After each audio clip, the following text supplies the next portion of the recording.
163 member states that delivered their statements at the summit. Meaning, and some of you who pay attention to how leaders speak, I know Nigeria emerging out of the elections, the leaders were able to show up at the summit and make their own statements. These statements are prepared by their ministers. The ministers are prepared by their permanent secretaries. The permanent secretaries, they are prepared by their planning authorities. So it creates an ownership. By the time it reaches the head of state, that means the country has owned it. And Africa showed up. Africa showed up with over 40 statements, 38 out of 55 leaders from Africa were there. They made statements. And that, for me, ushered in a lot of momentum and energy to rethink the CAADP agenda, to rethink the food systems agenda. And I will explain to you what is the difference between CAADP and food systems. I will just give you a short example later as I move ahead, as I'm about to finish. So, but the most important thing is that the African Union was united. 55 African heads of state united themselves and said, for us, we are going to New York, but we need to go there with a common position. So they said, our common position to the UN Food System Summit is presented and anchored with our unanimous voice. So every country presented their own individual pathways, but there was a common position because they needed to run it around CAADP agenda. And one of the most innovative ways, they said, if you have to track food systems for the continent, we do not need another instrument for tracking progress. We only have one CAADP. So enhance it, open it up, reanalyze it, but let's not create another parallel tracking mechanism or for monitoring and evaluation of the food systems. It should be the CAADP biannual review. So I just wanted to give you an example. And this is the work we've been doing within AGRA and then working with countries from what the leaders said in New York, linked to CAADP, what needs to be done differently. You know, the intention there is to showcase, like this is an example of one, and we have a similar one for Ghana, we have a similar one for Malawi, and we're trying to do this for other countries. Looking at the entire food system. And if you look at the supply side, the food supply side on your left, this is what includes the entire agricultural transformation, and I will show you a slide more. Then there is an environment part, the environment, the way biodiversity, dietary habits, they affect the way food is consumed, how it moves from the farm to the household. The health part of the system, food safety, you know, and the nourishment, all these elements that were very critical to CAADP, but were ignored in terms of the way we took them up. And then the socio-economic and political system. So here we are trying to map the existing performance against the global average to see where each of the countries are in terms of global average. So we've been trying to help countries to develop what we call a food system strategy and investment plan by looking at the pathways that leaders made, help design a strategy, and then within a strategy, because people are saying we don't need strategies, we need an investment plan where development partners, governments can put money to respond to gaps that may be existing. So that's what we've been able to do in the country. And this is just a simplistic example of the elements of the food system. The first part of the food system is the food supply system, which is about farming, logistics, processing, retail, and consumption. And that's what we've been talking about, agriculture transformation.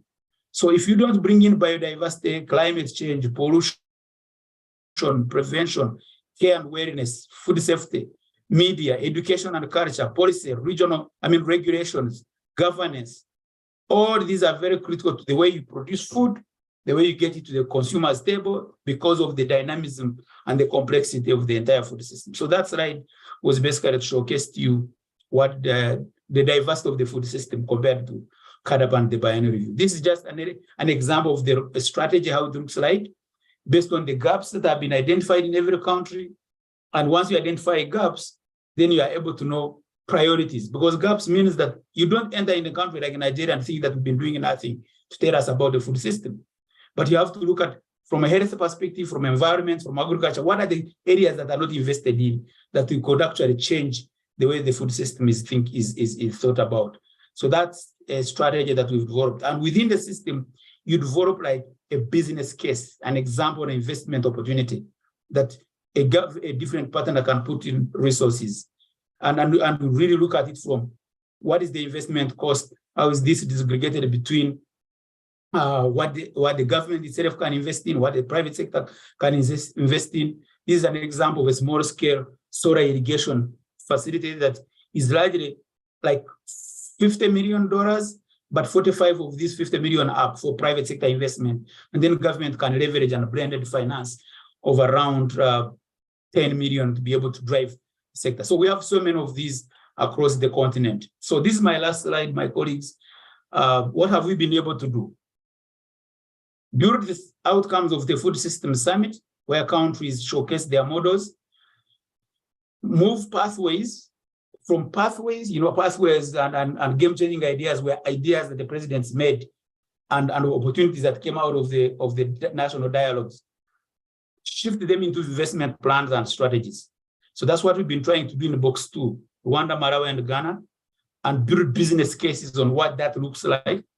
Now, we are working with the African Union, now this is the box number 3, to develop a continental framework, just like the way we had the CADAP framework, because people have been asking, so what?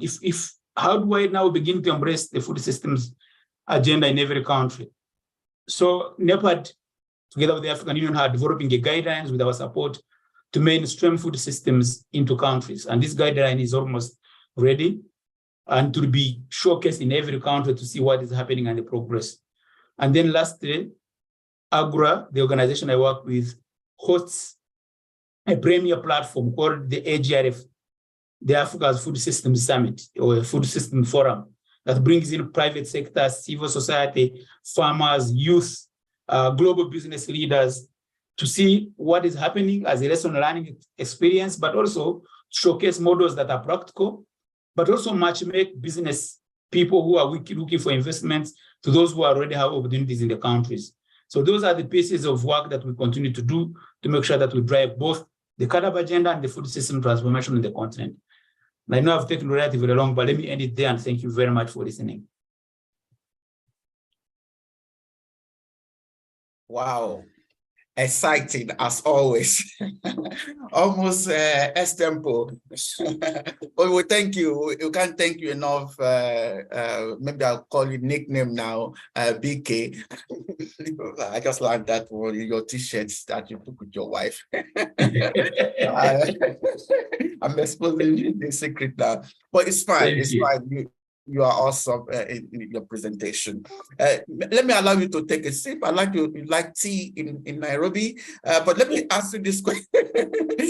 Yes, show me your cup. Yes, I know. Let me just ask this question, maybe just to relax. Where do you see, you said so much about the CADEP? I guess I intentionally brought that because when I teach, even in class, I talk about CADEP. My students don't understand, they don't know. So I feel that even now that we are focusing on sustainable food system in Africa, it will be good to have that policy background for everybody, that this is what is driving policy, agricultural policy in the continent, whether food systems or any related agricultural policy is being anchored under CADEP. And thank you for doing justice to that. Now, I want to ask, what do you see as potential area of collaborations with the mentors and mentees in the continent? This year, and maybe the next 2-3 years, we want to focus on sustainable food systems in the continent. What do you think we can do together? You have mentioned 12 indicators of sustainable food systems. Maybe we can assist in developing things in that area, because we are widespread in the continent. All the regions of the continent are covered by the program. Then maybe there could be area of consultation in terms of people having 1 week of internship, especially when people who are living in Nairobi. They can just pay 1 day visit to your office. They can be motivated because we want to raise mentors that will be passionate about doing things. But if they don't see example of what is being done correctly, they may not have good information or correct perspective of how to do things correctly. But maybe just allowing them in, maybe 1 day, open day in AGRA, for instance, for researchers who are doing things in this area of space. You can also learn from them, and they can always learn from you. I'm just thinking of ideas, because when we meet, we always talk about ideas and not problems in the continent. So these are the issues I really want to quickly mention. You will respond to them later, but let me go back to my big brother in Accra. Professor Fatumbi, are you still there? Yeah, I'm here. Okay, now it's time for discussion. We have done the presentation. Now the real task is being about to take place now. I already asked 2 questions. Maybe you want me to remind you. I asked what are the technologies that can help to foster sustainable farming systems in the continent, and again, how can we leverage on the mentors and mentees program to partner with FARA and things you are doing, especially in the continent, outside West Africa and then around the continent. Thank you, sir. Yeah, thank you very much, Wale, for these important questions. And I truly want the mentees on the platform to listen attentively to this, so that when we do things, we do it differently and do it in such a way that it will lead to change. There is no change in any sector in the history of the world that is not built on technology. But technology is the driver of development.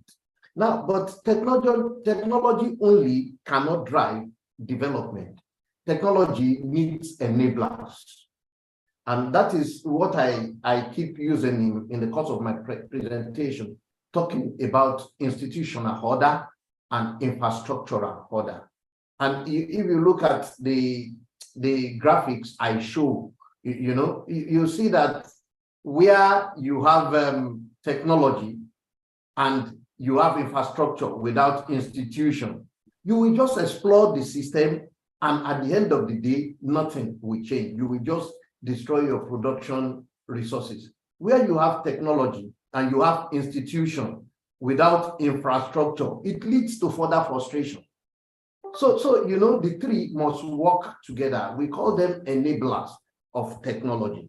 Now, there are a few other things around this technology, and that's where we are failing. The first institutional approach Africa should give is who decides, or how should we decide on the research we conduct that should lead to technology? How do you assess and know that this problem has attained a threshold that require research investment to generate technology?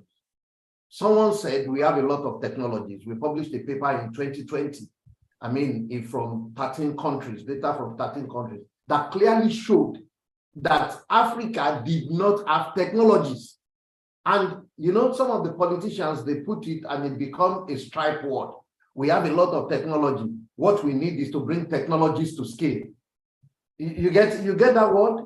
Without any empirical evidence. And so even development partners stop investing into research because of that statement. And when we study, we discover that we don't have enough technologies. In fact, those ones that you have technologies, they are misguided. They are not addressing the thing, so no one is using them. If you scale what no one is using, you remain on the same spot. And that is why it is important for us to use empirical evidence before we promote statements. So we don't have enough technologies. That's one tripod I want you to knock out. Now, this issue, we've been talking about CSA, Climate Smart Agriculture Technologies, ISANO, and we published a paper in 2022. When we review it, what are climate smart agriculture technologies? That's another confusion. When we look at the technologies that people call climate smart agricultural technologies, they are old, moribund practices that we rejected because they are not productive. So when you say you are pushing out those things again, who is going to accept it from you? And this is where we need to think as next generation of researchers, thought leaders. What I will call climate smart agriculture technologies today should be unique way of doing things. You can blend old, new, but there must be unique way. It must be gender sensitive. It must be youth applicable. Okay, to maybe do your farming, do your processing in such a way that you manage the environment. So technology must be aligned also with needs. All of these things, they require conscientizing this next generation so that they do the right thing. So let me stop there. Don't forget that I said technology is vital. Without it, we cannot move. But it needs all these enablers for it to orchestrate a change. As it relates to the issue of partnerships, our program partnering with FARA, a lot of opportunity exists. Like, you know, FARA is a partnership organization, just like my brother Bo has also said. We partner a lot with AGRA on a number of things. FARA also partners with the broad stakeholder group. It's actually the convener at the continental level. Specifically for this program where you have mentor, we have the HEP, holistic empowerment program. It's a capacity program that links people with other universities across the globe. We use South-South and North-South. One of my colleagues is leading. Opportunity exists there for partnership for young people that are coming up. Then continental convening, we can link together and bring up these young individuals to participate in different continental. Of course, you know that there is never enough resources to take everyone at the same time, but we can do evaluation, make a call, people come in, so that it looks like youth engagement. You get it for things. So those are the few areas we can look at. Thank you very much, Wally. Yeah, thank you very much, Prof. Again, I know these are the things you always do, but I just want you to use this forum to bring it out that yes, FARA is involved in this. I recall the CSA conference that we had in Accra. You used your good office to bring in some early career researchers to that conference, and those are some of the things we also want to leverage on, especially our mentees that are maybe close to the venue, or may not be flight ticket, it may just be a local transportation just to bring them in. This comes to my mind now. The conference in Durban may be one of the ways that we can explore, especially those who are in South Africa can use that opportunity to come around and see how things have been done correctly, because it's organized by FARA. Thank you very much, sir. We do appreciate that. Back to my big brother in Nairobi. Now you have had your cup of tea. Are you now relaxed to speak to us on the issues I've raised? So which area do you see partnership? I just highlighted a few. Maybe there are others, but we are passionate about sustainable food system in the continent between now and the next 3 years. 2023 to 2025. And we want to key into the agenda of AGRA. We know AGRA organizes AGRF, you organize things. How can we leverage on some of these things that you already do? So it's not going to be additional cost, but if they're going to be additional costs, you are soliciting for funding, and you can introduce as a component of capacity development, because we already have a structure that you can just leverage on. Say, okay, through this project, we are going to train 1 postdoc, 2 doctoral, and 4 masters, through the African Graduate Mentorship Program. I mean, that would be one way that we are considering. Maybe you have an opinion. Thank you so much. Thank you so much, my friend.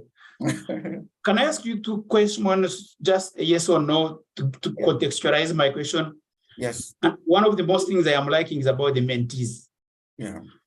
So what is the age group? Because are they youth? Are they more youth? What is the age group of most of your mentees? In fact, in our selection criteria, we say those who are between 20 and 35. So that's youth, exactly. Yeah, youth. So yeah, it's youth. Exactly. Yeah. And I asked that, and how many of your mentees? Oh, Yes. anyway, I want to assume they are all Nigerians, right? Oh, that's why I said all Nigerians are not coming from all the continent of Africa, all the countries. Are they covering outside Nigeria?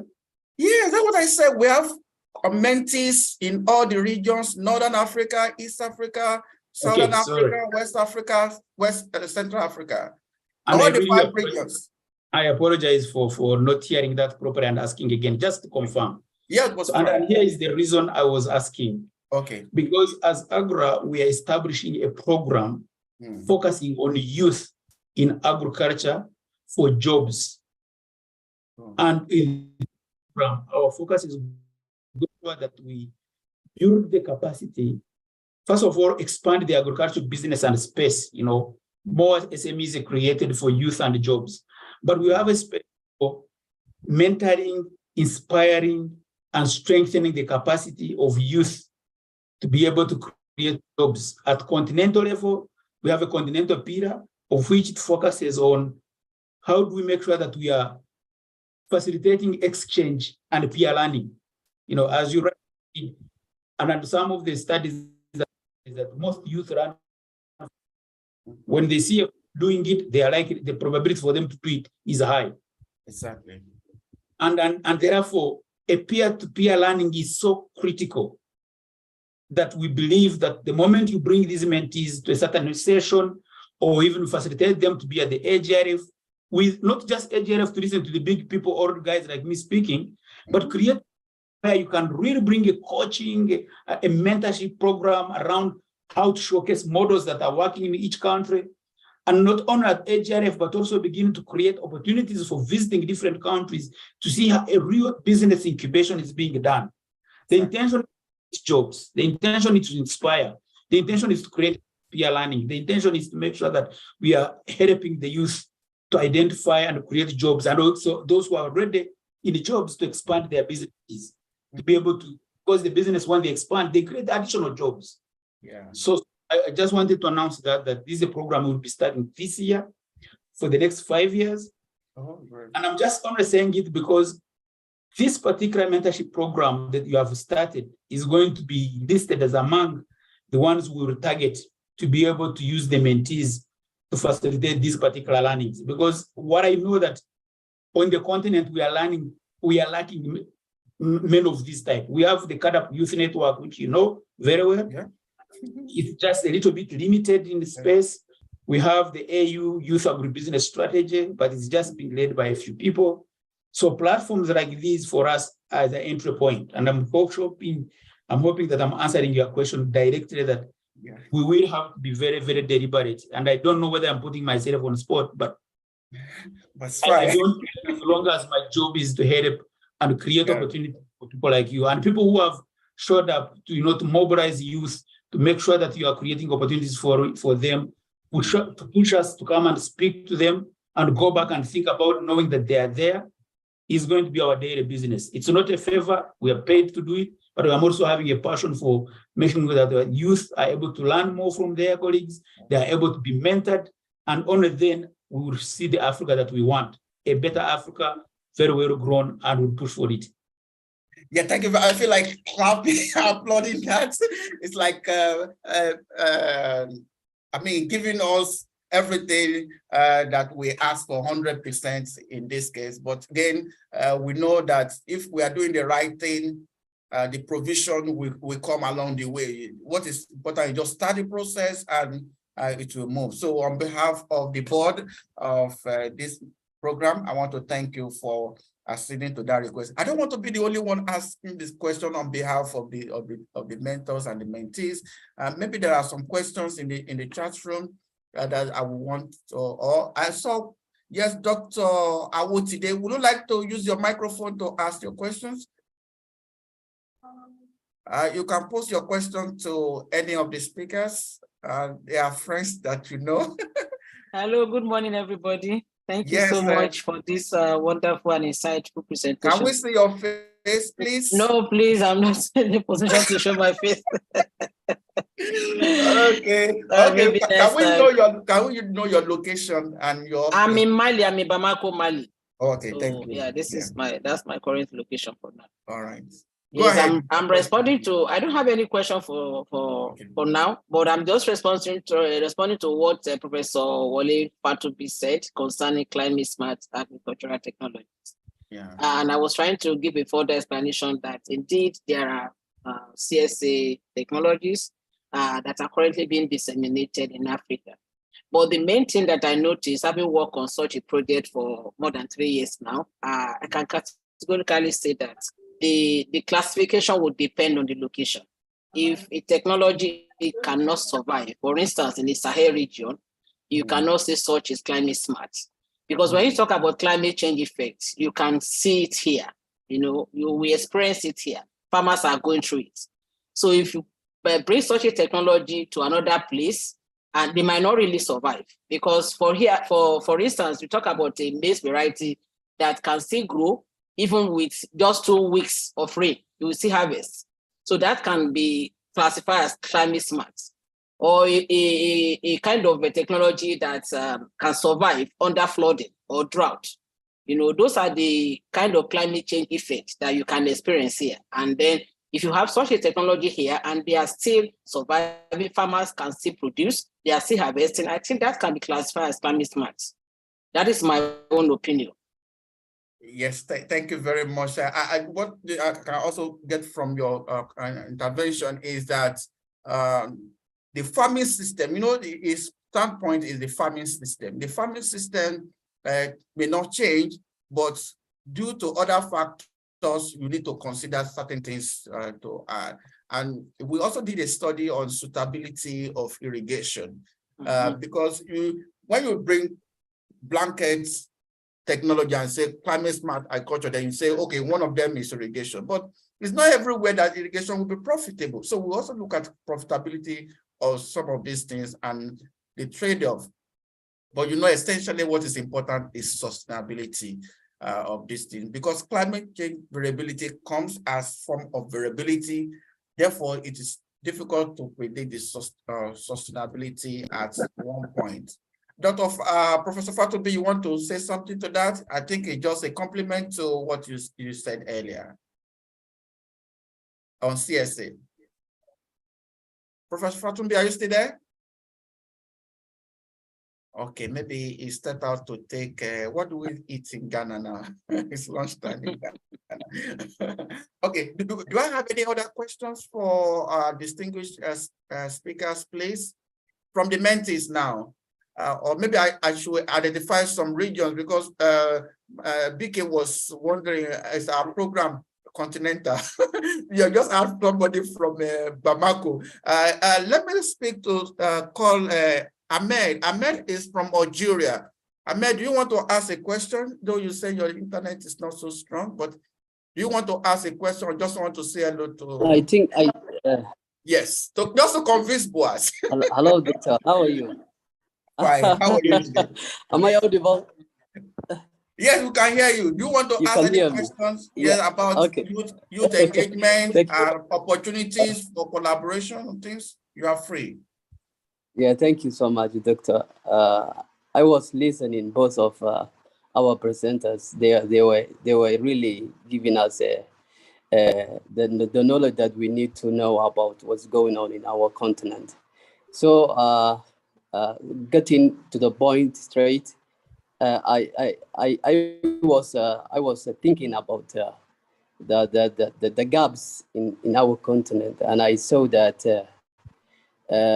from right now, in my experience, I saw a lot of projects going on, most of my home country, and there is still gaps that they are not giving a good outcome, like something that the continent can broad off. So based on our presenters, I just want to know that how we can improve our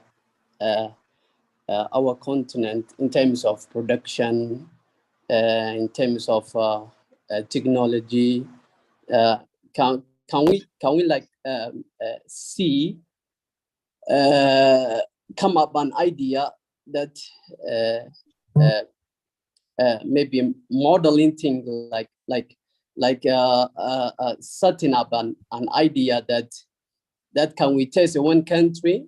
For example, we can test a country that that produces some species in agriculture, or maybe in animal, and then when we get that result and use a available technology that's really need to be increase our production, and then we see if this outcome can increase the availability that we have in the continent. So let me just say, let me just say that how we can improve the continent in terms of agriculture sustainability. Yes, please. Thank you. Thank you very much. Just to say that Ahmed is a doctoral student in the university in Algeria. Let me call on Ngozi just to establish a male and female, one from the north and one from the south, again to convince my brother. Sename, can you say something? Ask questions? Sename is a postdoc. Sename, are you there, Ngozi? Otherwise, can I call on Mary Gishaw from Nairobi? Or Margaret? I just need a lady's voice. Who's coming? Ah, Mary, you made it. Yes, I did. Yes, speak to your brother, Boaz. He doubts that we are not continental. And I'm telling him that we are continental. In fact, we are continental, and even within the country, we are well spread. Yeah, Mary is from, tell us what you do and your location so that I can convince him. Yeah, I am a lecturer in Kenya. There's a university called Chuka University on the eastern side of Kenya. But professionally, I'm a vet, and I have an interest in livestock economics. So currently I'm doing a project on the working donkeys, the many challenges they are facing, and to try and see, with all the interventions that have been made, the donkey still has a very poor image. So I want to look at what is really lacking. Where is the missing link? So that many households depend on donkeys. So that once we look at the link, we can improve sustainability in terms of the households who depend on these donkeys. So even with that brief introduction, I could throw in my question. Oh yes, I thought that's a question already, but yes. Your brother I've always there are many programs on climate smart agriculture, and even in Kenya there are, and most of these projects are focused in the dry areas. So I was trying to look at the point number 6 on building resilience, and I'm looking at what about those areas that are not necessarily dry areas, the areas that are prone to floods, such that those people cannot farm sustainably throughout the year because of the risk of floods. So I'm looking at the opposite. Instead of looking at too much dry condition and therefore bringing in climate smart projects in the dry areas, is there something like climate smart agriculture in the opposite, the areas that now have the danger of too much rain or the periodic floods, and therefore what can happen? Just thinking out loudly. Yeah, thank you very much. You have opened another space of conversation instead of looking at irrigation all the time. But the areas also have surplus water, and it's not just about cropping, but also about the living conditions. Yeah, because we talk about and even the animals there, because you hear they are the livelihood. Yes. And talking about the animals too, there's a concept of One Health, whereby you consider human life, animal life, plant life, everybody, every system holistically. I think that's one area that we also need to consider. I'm sure my brother Boaz is now convinced, right? You want me to have more? I've taken north and south. Because I'm running short of time myself. Yes, it's fine. But I see very many hands. I don't know whether those ones are targeting me as well. But let me just, to our colleague from North Africa, I think he raised the fundamental questions. What are the opportunities? Are they there? Can we tap into? So I think I really want to encourage him to, because his question was, how can we improve productivity and the technologies? What are the technologies needed? From a farming perspective, the fair known ones, and I think my dear friend Prof. Ware was talking about them earlier, you need the right seed. If you are going to be into a farming business, you need the right seed, hybrid variety that's able to give you a better yield. Seed alone cannot work. You need a right fertilizer that is understood in the geography. So there should be some national program that allow you to be able to understand the type of fertilizer blends you require. But more importantly, and especially for the youth, the markets must function for you to be incentivized to go and buy the right seed, to go and buy the right fertilizer. So the markets is what the national government is working on. The markets are there. If you grow maize, there is a market for it. If you grow soybean, if you grow tomatoes, if you grow watermelon, there is a market for it. But the very big opportunities for the youth are also in the digital space, to create the programming mechanism that allow you to be able to trade commodities on digital platforms. Those are places that you can find in the agricultural service industry. So there are huge opportunities there. We can talk about them as we move along. I think my dear friend Mary from Eastern Kenya raises two fundamental comments. I like listening from the story around the economics of donkeys. In economics, everything that comes into your mind is, where is the demand for donkeys? Is it for transport? Is it for meat? Is it for so to your good point of saying they have a bad image. I like this part. Donkeys have a poor image.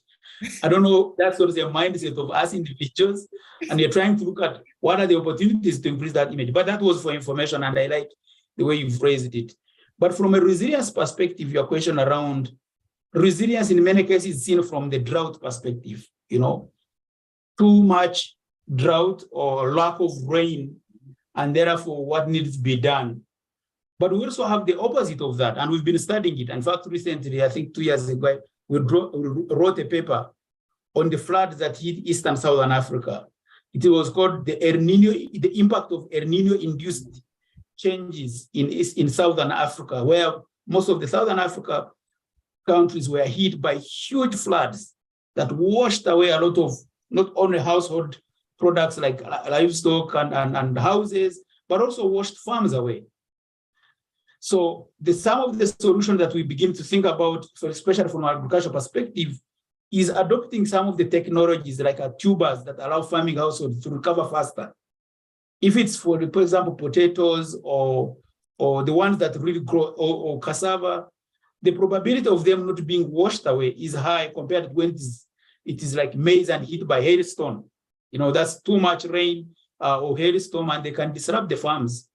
So if you have a product that is able to withstand such a drought and help a farming household to recover from the shock faster and better, those are the ones they are called flood tolerance technologies that allow people to be able to recover from shocks relatively fast. And then I can share one of those papers for you to look at, creating opportunities for those technologies to be adopted by most farming households in that space. So there, yes. And yes, I think we have to stop now. It's been almost 1.5, almost 2 hours now that we started, and we promised that we only have 90 minutes.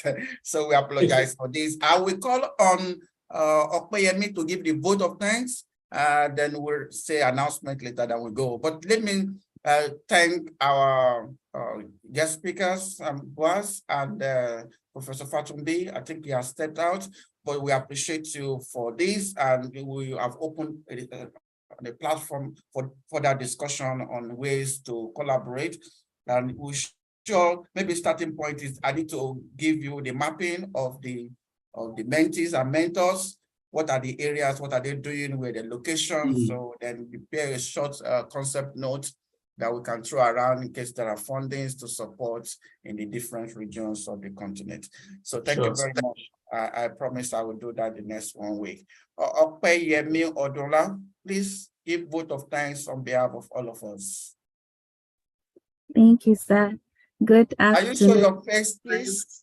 Okpeyemi, introduce yourself where you're, so that you are from another region of Africa. Good afternoon, everyone. My name is Okwemi Odola. I am from Nigeria. My video is not on, sir. Okay, go ahead, no problem. Nigerians don't I'm from Ibadan, Nigeria, a student of Sustainability Department, master student, University of Ibadan.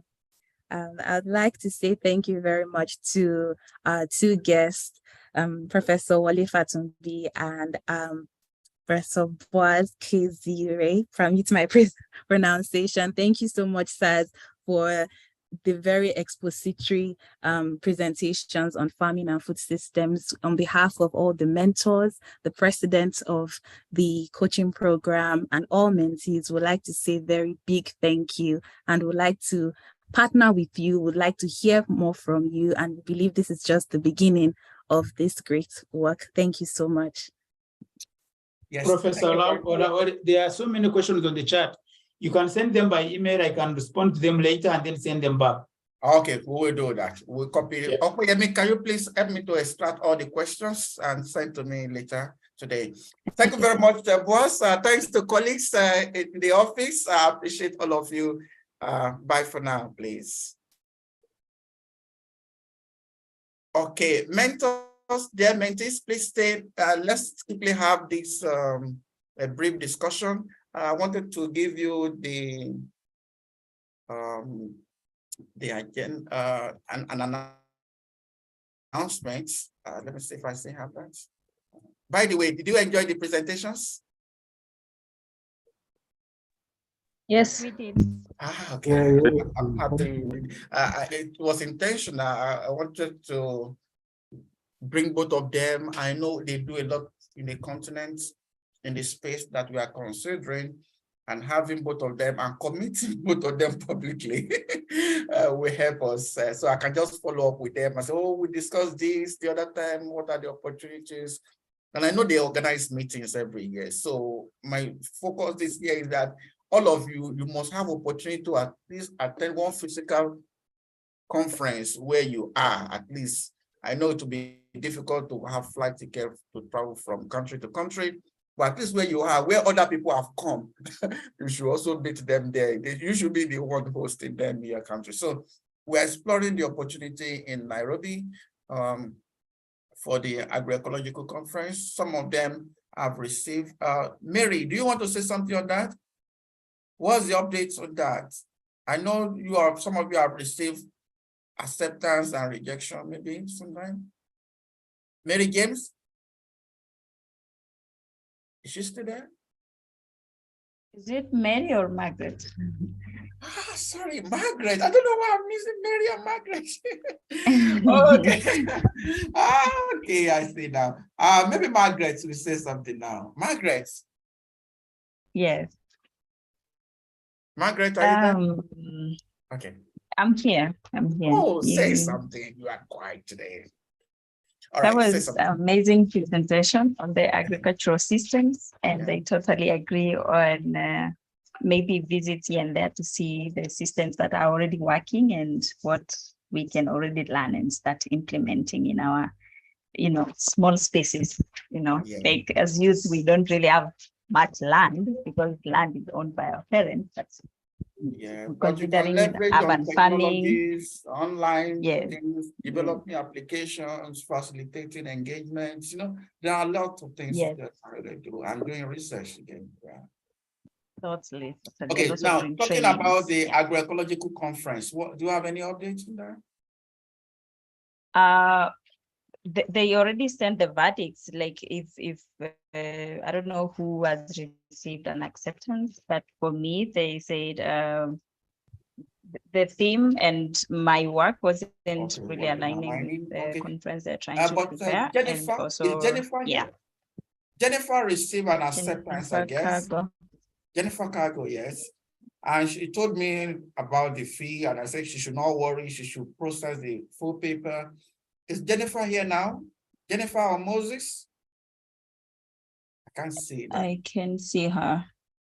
What about I don't know Moses? whether they still have classes. Oh, maybe they have Possibly, classes today. but Okay. yeah, they still have But that's classes, fine. yeah. But I'm aware that Jennifer, because she contacted me, and that she has an acceptance, and she was worried about the payment. I said, no, she should not worry about the payment. She should just first worry about developing the full paper.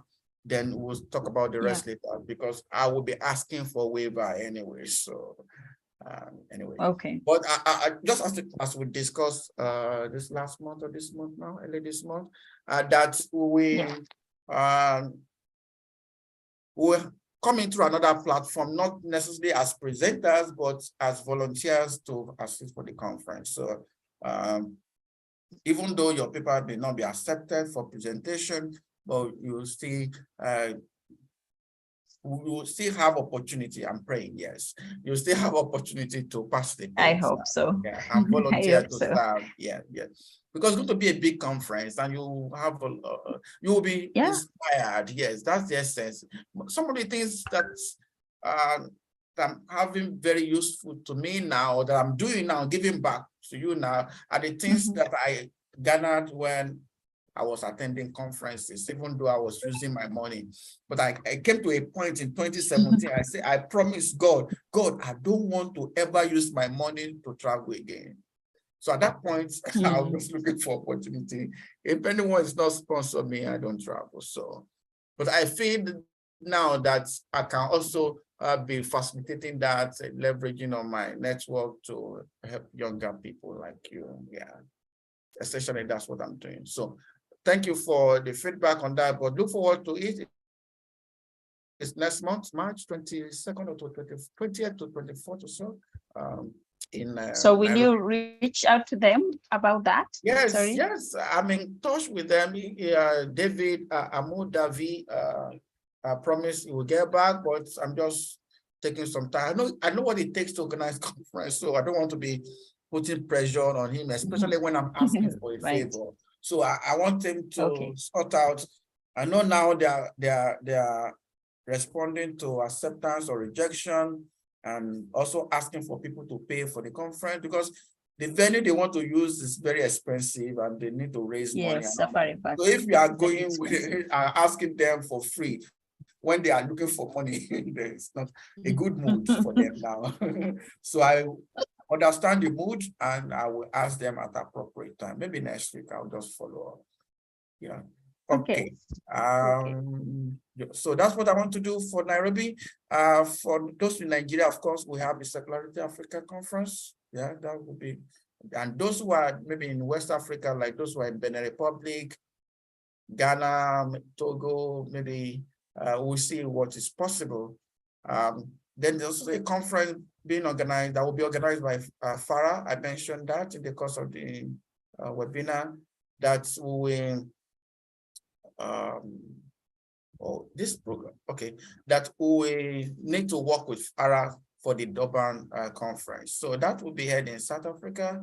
Then those who are staying around the Southern Africa region, South Africa especially, can also use that as a leverage to attend the conference. The one I'm yet to get is Northern Africa and Central Africa. I know before the middle of the year, something will happen that we need to communicate.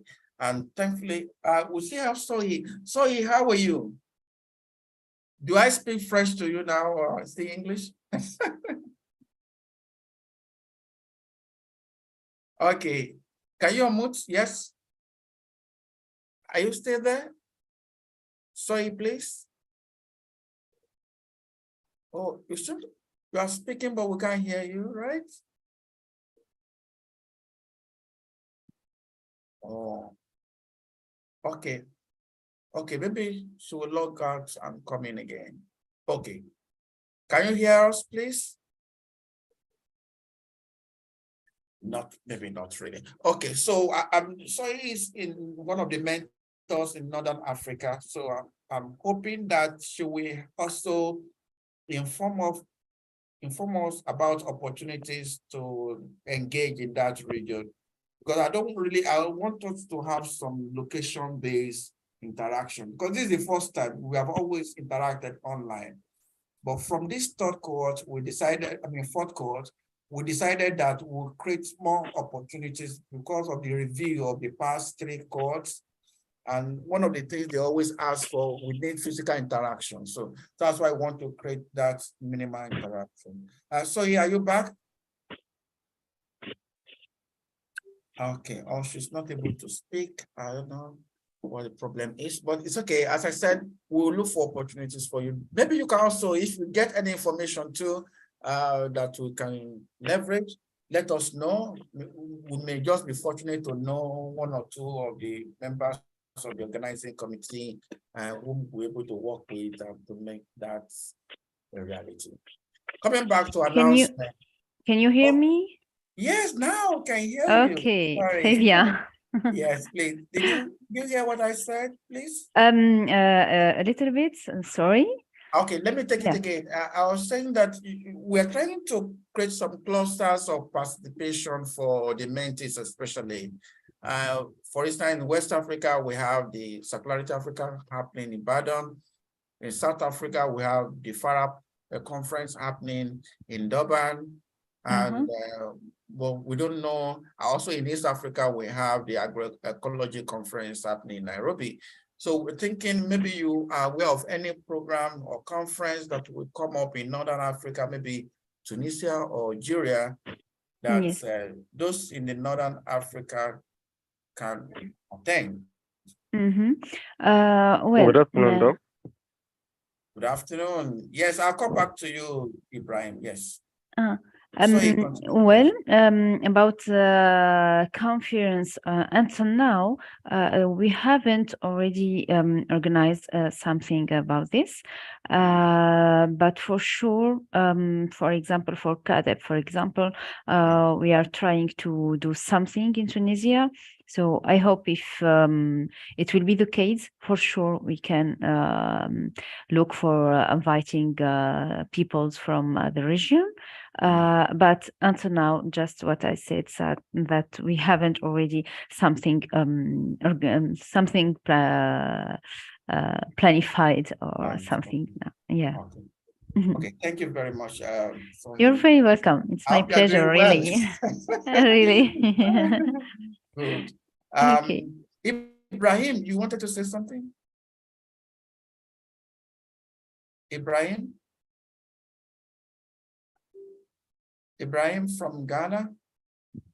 Okay, otherwise, let me continue, but note that we'll try to facilitate something around the regions for you to participate physically. And again, if there's any opportunity to go the extra mile of moving from West Africa to East Africa, we don't want to foreclose that. But again, the minimum we want to get is that within your region, you are able to attend a large meeting, a conference, and interact with scholars. Yeah.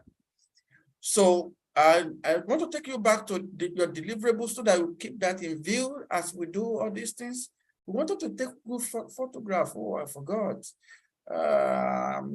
Okay, how many of us are still here? 24. Okay, we'll still take our photo within ourselves, but maybe not with the speakers. Now they are gone. So you need to participate at the monthly meetings as we have. I'm sure we'll try to make it exciting for you. So please, as much as lies in your capacity, please attend, all right? 75% of attendance, yes, is what we require. The second thing is that we'll give you survey every quarter. For instance, next month, there will be, at the end of next month, there will be a survey for you to just to ask some questions about your status in your research, and maybe there are things that we can easily address before it becomes too late. So we'll do every quarter, starting from next month. The third thing I wanted you to know is that whether you attended physically or participating remotely, you need to be involved in the conference organization, okay? So maybe at the appropriate time, maybe next week or so, I have many things to do. But again, let's see how you can volunteer to be anything in the conference. You can be the moderator of online session. You can participate any way. You can participate in the social media team by sharing the information in your platforms for other people to participate. So we will be asking for ways where you think you are most comfortable in participating. But again, just know that we want you to participate actively, okay? Whether in person or remotely. Especially those who are in Nigeria, yes, of course, they will have to be more active in their participation. The fourth thing is that you have to keep your eye on your paper. Now you have an abstract, whether accepted or rejected. If accepted, then you need to rework it, prepare the full paper and start building on your paper. If not accepted, that is rejected, maybe there are comments, work on them, and maybe it's not the appropriate conference, we just send to any conference. So if you are rejected, it's not because your ideas are not okay, but it's because maybe it didn't meet the requirement of the conference. Maybe the conference looking for certain things that you don't have. But again, discuss with your mentors again and repackage and look for appropriate conference. But don't forget, you must attend at least one conference. Secularity Africa conference is likely to accept all of us because it's our program, and that gives you the minimum confidence to be able to send your papers to other conferences. So you need to focus on journal paper or a book chapter or a policy brief. I was thinking through the night, how can we make this easy for you? Because I know we have 3 levels. Somebody that's just starting master has never written a paper, a journal paper, and maybe a very tall order for such a person. So the minimum you have is to develop a policy brief of 4 pages that we will publish, okay? For those who are in doctoral, yes, maybe you had some experience in writing paper, but if it's a book project that is available, you can put it. But for those in postdoc, it is compulsory that they have a journal article. So we have it in 3 levels. The minimum for masters is policy brief. The minimum for doctoral is a chapter of a book, in a book. And the minimum for postdoc is journal article. So just note it as you are developing. It's not to say that a postdoc cannot write policy brief or you cannot write a book in chapter, but your minimum, those ones will be addition to you in complementary, will be complementary to the journal article that you must have, because at postdoc, that's what's most important deliverable that you should have to show for the year. And I've already said you are using secondary data or you are using a review. So you don't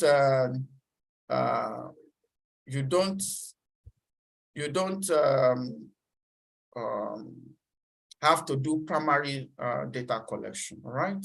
So that's the essence I just feel I should emphasize that. Number 5.6, that submission of fellowship report or memorabilia. So we will take good photograph, but start documenting all the events or activities that you are participating and take the photo. I told you earlier, create a folder, put it in the cloud, in your Dropbox, in the Google Drive, and every time you engage under this fellowship, make sure you write a paragraph and with a photo attachment, because it will be useful by the time you are writing your end of fellowship report. Apart from the conferences, we have identified 3 of them so far: Agroecology Conference, Secularity Africa Conference, and then there's a 3rd one. Which one is the 3rd one? Okay, the Malaysia Conference, the National Sustainable Development Research Society Conference. So apart from these 3, you are free to attend the South African Conference. Apart from these 4, you are free to also identify with your mentors, identify other conferences, okay, within your country and outside your country. So We are not restricting to you, but we just provide minimum platform for you to say, oh, these are the conferences in case you have not found any. But we know that you should find more because we are a researcher or you are researchers. So you should find more conferences to attend, especially online conferences, okay? So that you can build up your CV and your reports that we expect at the end of the fellowship year. The other thing that we'll also be bringing to you is to expose you to some short courses. We tried 2 last year. We still want to build on those 2 because they are relevant to what we are working on this time around. There will be one on resilience analysis, and there will be another one on how to write for the media. I've already contacted the one for the media, the Conversation Africa. Yes, discussion is in progress, but I've not confirmed the date. I proposed to them, I think April, May or something, but maybe March, I don't know, but depending on what comes.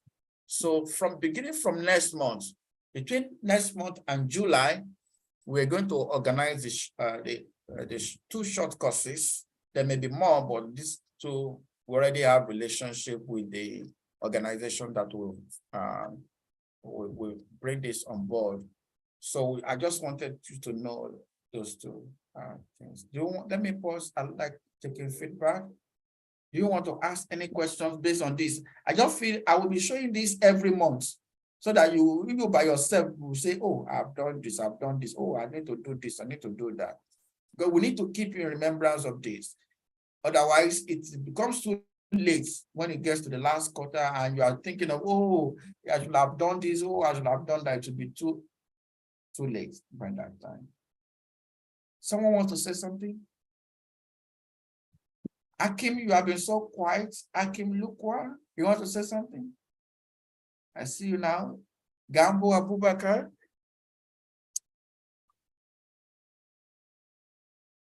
Yes, Mary. Go ahead. Unmute yourself. Abubakar, you say something? Gambo? Yes, I wanted you to repeat on number 5. Okay, Abubakar, I'll come back to you. Let me respond to Mary.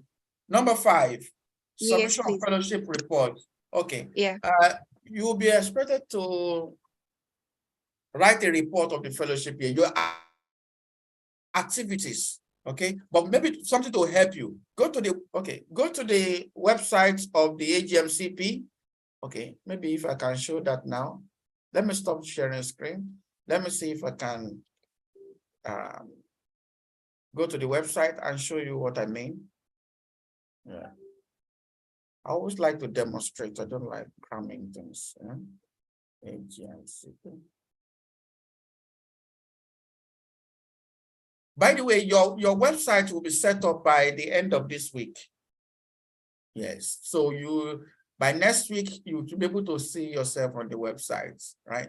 Okay, okay, you may not be seeing it. Yes, let me share my screen.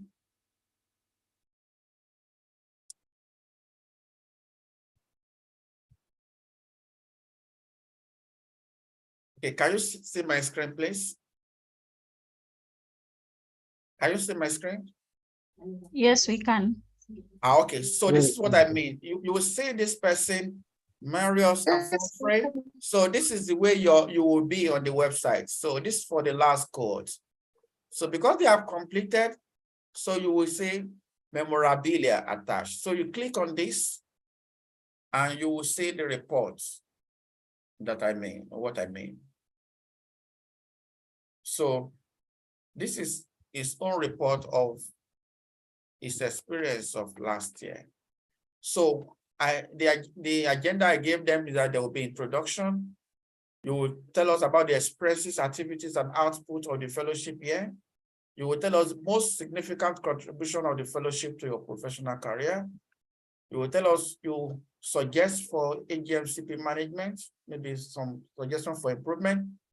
Then there are important people you want to acknowledge that have contributed to the success of the fellowship year.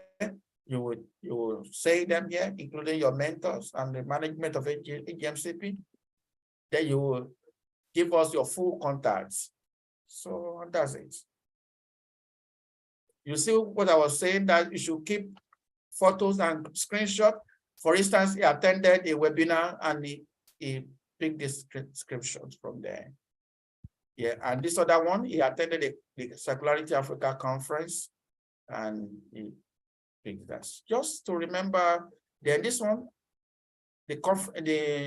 one of the short courses that I mentioned, facilitated by Conversation Africa, writing for the media. So you have a certificate from that. Then he was also involved in other conferences, you see. So don't just focus on the conferences that we announced to you. You also look out for opportunities to participate, to improve your own capacity. And yes, most of the things he learned, suggestions, then his acknowledgements, acknowledge images and mentor. And he also gave his contact details. So are you okay now? Mary? Yes, I'm fine. I wanted to look at, I was specifically interested in the photos and screenshots, but now I have an idea. Okay. Thank you. Well, yes, Abubakar Gambo, you wanted to say something?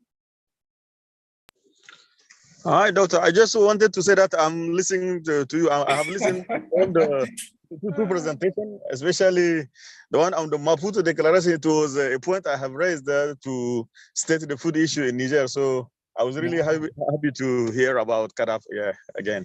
Great. Yeah. Yes. We'll try our best to bring you everything you know.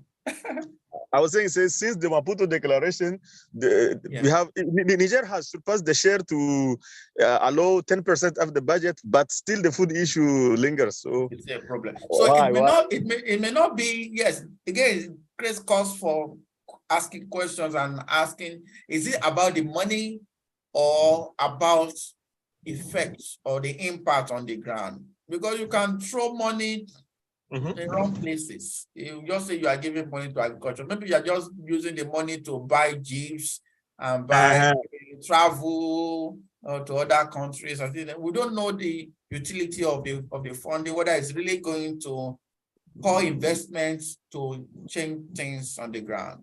For instance, if the money are not being invested in post-harvest loss, for instance, you continue to produce, but you lose as much as you produce too. Actually, so that means maybe it is not used in an efficient way. We think it's not just investment, efficiency of the investment. Maybe they are buying a laptop, 1 million CFA, so the real beneficiaries are not benefiting from the programs. We have a lot of programs, but still food issue is a real problem in Niger. Yeah. And maybe everywhere too. Maybe you are compensating again, but I tell you that it's not only in Niger, but it's everywhere. Okay. Do I still have Buluwaga here now? No. Okay. Let's take a screenshot. Can you put on your video, everybody, if you can? Let's have everybody on video. Then I take a screenshot. Yes. I want to see everybody now. Yes, show me your face. Some of you have never seen your face before. Okay, more people come in, please. Your faces, I want to see.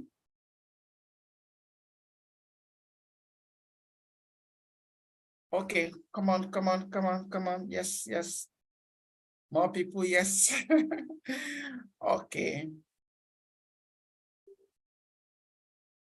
Waiting for others to join.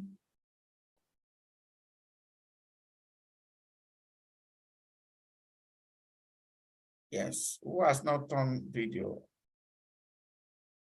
Abubakar, you have not turned on your video. Akim, you have not turned on your video. Do you want me to mention your name, please? Quickly. I'm here.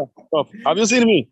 I have seen you, yes. I've not seen Ngozi. Ngozi, can I see you? Okay. Prosper, can I see you? Femi, can we see you? Prosper, please. Buluwaga, can we see you? Yes, Buluwaga is here. Buluwaga, Please show the screenshot. Ah, fantastic is here. Dr. Ebenezer Idowu is here. Yes, yes. Are you just joining us or you've been with us? I think I joined a few minutes ago. Ah, me too. Maybe I like 10 minutes ago. Ah, It's a see. We pleasure to are still finished the catch up. presentation. We are just doing Yes, yes, you are working thoughts. on the last slide. That was when I came.